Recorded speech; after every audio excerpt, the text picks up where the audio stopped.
Earlier this year we brought you news of the new Series 8 collection from Citizen, a watch that strikes an aggressively modern tone first seen in a Japan-only release from 2008. The watches were and are a clear departure from the Aqualand, Satellite Wave, and Cat styles we often associate with the brand. The Series 8 watches represent a return to simple, geometric shapes with an emphasis on legibility. It also happens to align with some very on-trend themes happening in the watch world at the moment.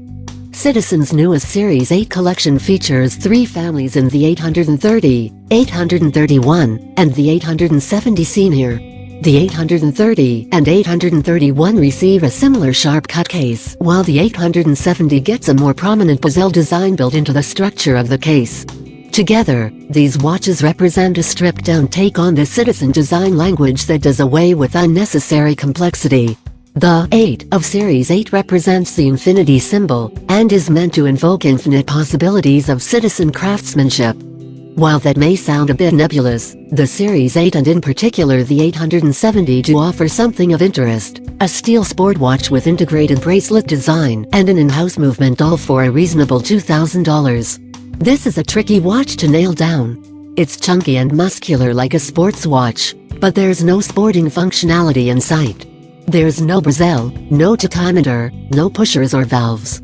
Nothing that says I do sporty shit on the weekends, you better keep up, to an onlooker. There's just 3 hands and a date. The resulting focal point of this watch is a case and bracelet architecture, and if it looks a bit aggressive, well, that's because it is. There's little in the way of grace with this watch, and that feels like the point. The piano black dial hosts a rather portly hour and minute hand tracking against long applied hour batons.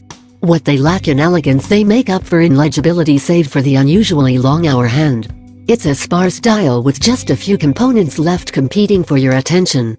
The most jarring of which are the frame date window at 3 o'clock, and the Series 8 label at 6 o'clock.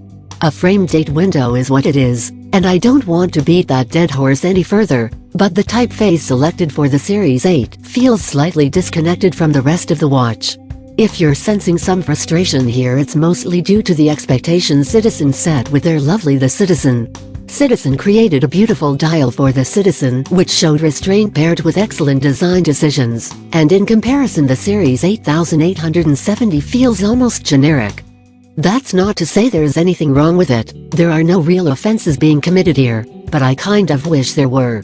The most unique feature are the double wide hour batons fitted to all the even-numbered hours rather than the cardinal positions. That leaves us with the case and bracelet, which are the main attraction of the 870. The only soft line is sight appears at the edge of the thick steel bezel. The bezel is brushed at its top, and broken into a top and bottom section, with a black insert occupying the territory between 2 and 4, and 8 and 10. It's a single piece that rounds the dial and creates something of a two-toned look without going all the way. There's no functional element here, just pure aesthetics not far removed from the claws we saw on the Omega constellation. The midcase gets a brushed vertical wall which hosts the lug structures that take hold midway up the waistline. A polished slab connects the brushed vertical and flat top surfaces, creating an angled end point that runs the width of the case, creating the integrated end link along with the first centerpiece of the bracelet. There are no beveled edges here, just straight brushed H-links with similarly brushed center links. While the above may sound a bit aggressive, it actually wears rather well. The case diameter is just 40 mm and the total thickness is under 11 mm. It reminds me of the Engineer 3239 references, which feature a very similar case and bracelet design and also featured a slim 40 mm case. Visually, the watch still looks like it could unfold into a sword, but it fits tip-top under a cuff with ease. Unlike the 3239 Engineer, the 870 gets a new in-house movement in the caliber 0950, introduced alongside the Series 8 collection. The case back is closed here so there's no view, but the automatic movement is stated to perform within a respectable -5 + 10 seconds per day of accuracy, and gets a 50-hour power reserve. There's not much else to say about this movement as it's new and yet to be proven in the long term, but it shows a clear commitment by Citizen to be a serious player in this segment. And just what is this segment? Again, this is a $2,000 watch with a reasonably accurate in-house movement and an integrated bracelet. There are other watches that fit the bill here, from the likes of Seiko and Tissot, but nothing that quite hits the same mood as the Citizen here. On the other hand, this is a $2,000 Citizen. That's no small sum, especially from a brand that, frankly, has some work to do in the brand equity department at this level.